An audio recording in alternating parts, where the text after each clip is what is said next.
I don't think people realize how much we owe Blade. Ask most comic fans what started the superhero movie boom, and they'll probably say Spider-Man. Some people will say X-Men, others will say Iron Man, but if you actually look at the history of comic book movies, it all starts with Blade back in the 90s. Superhero movies were damn near dead. Marvel was broke as fuck. They were so desperate for money that they started selling the movie rights to their biggest characters. Spider-Man went to Sony, the X-Men went to Fox, the Hulk ended up somewhere else. Marvel wasn't building a cinematic universe. They were just trying to survive. And to make things even worse, Batman and Robin came out. That movie was so fucking bad it scared Hollywood away from superhero movies. Studios looked at it and basically said, yeah, nobody wants comic book movies anymore. As far as Hollywood was concerned, the genre was finished. Then Blade came along. And instead of making some colorful superhero movie, they did the complete opposite. They made a dark, violent vampire movie with Wesley Snipes beating the shit out of bloodsuckers. Most people didn't even know Blade was a Marvel character. They just knew the movie was cool as fuck. The opening scene alone told you everything you needed to know. You got vampires partying in a nightclub while blood starts raining from the sprinklers. Then Blade walks in, black leather, sunglasses, katana on his back, and he proceeds to absolutely dog-walk everybody in the room. That shit was hard.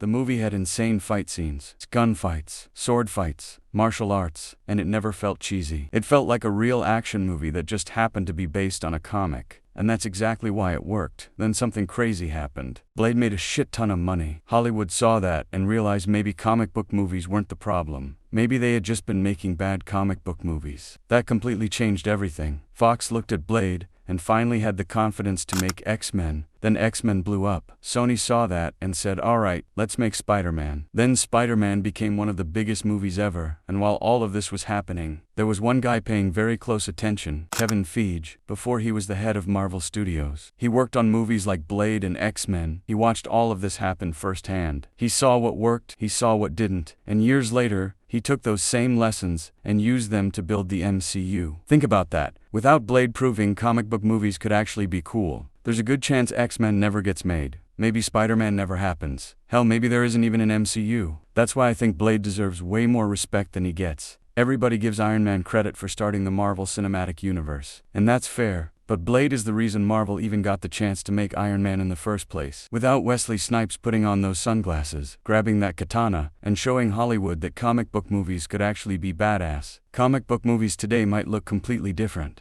That's honestly one of the biggest butterfly effects in movie history anyways. That's it for me yapping. Hope you guys enjoyed the video, and I'll see you guys in the next one.